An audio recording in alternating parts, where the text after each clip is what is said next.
The wind was a torrent of darkness among the gusty trees. The moon was a ghostly galleon tossed upon cloudy seas.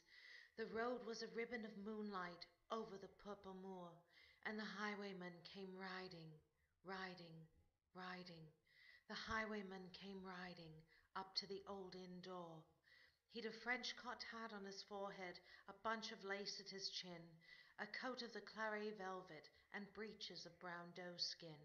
They fitted with never a wrinkle, his boots were up to the thigh, and he rode with a jeweled twinkle, his pistol butts a twinkle, his rapier hilt a twinkle, under the jeweled sky. Over the cobbles he clattered and clashed in the dark inn yard. He tapped with his whip on the shutters, but all was locked and barred. He whistled a tune to the window, and who should be waiting there but the landlord's black-eyed daughter, Bess, the landlord's daughter, plaiting a dark red love knot in her long black hair. And dark in a dark old inn yard, a stable wicket creaked, where Tim the ostler listened. His face was white and peaked. His eyes were hollows of madness, his hair like mouldy hay. But he loved the landlord's daughter, the landlord's red-lipped daughter. Dumb as a dog he listened, and he heard the robber say, "One kiss, my bonny sweetheart, I'm after a prize tonight, but I shall be back with the yellow gold before the morning light. Yet if they press me sharply and harry me through the day, then look for me by moonlight, watch for me by moonlight. I'll come to thee by moonlight, though hell should bar the way." He rose upright in the stirrups. He scarce could reach her hand, but she loosened her hair in the casement. His face burned like a brand, and the black cascade of perfume came tumbling over his breast, and he kissed its waves in the moonlight. Oh, sweet black waves in the moonlight. Then he tugged at his rein in the moonlight and galloped away to the west.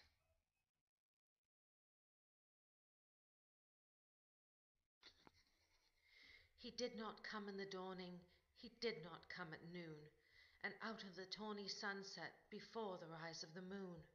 When the road was a gypsy's ribbon, looping the purple moor, a red-coat troop came marching, marching, marching. King George's men came marching up to the old inn door. They said no word to the landlord, they drank his ale instead, but they gagged his daughter and bound her to the foot of the narrow bed. Two of them knelt at her casement, with muskets at their side. There was death at every window, and hell at one dark window, for Bess could see through her casement the road that he would ride. They had tied her up to attention with many a sniggering jest. They had bound a musket beside her, with the muzzle beneath her breast. "Now keep good watch," and they kissed her. She heard the doomed man say, "Look for me by moonlight, watch for me by moonlight. I'll come to thee by moonlight, though hell should bar the way."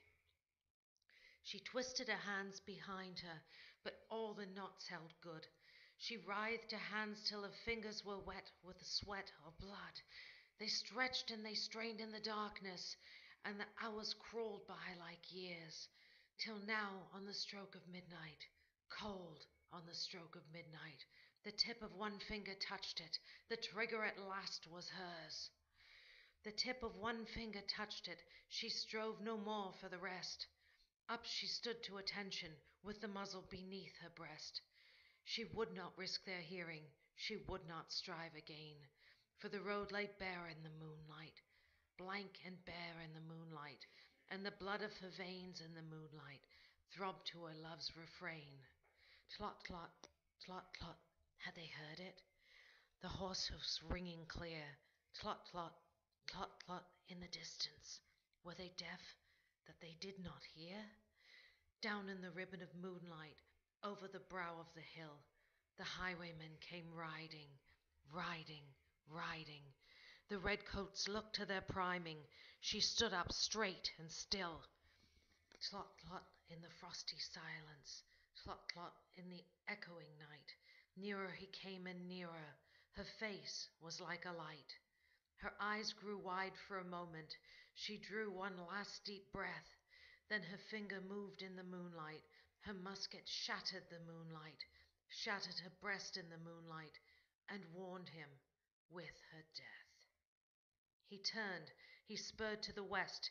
He did not know who stood, bowed with her head o'er the musket, drenched with her own blood.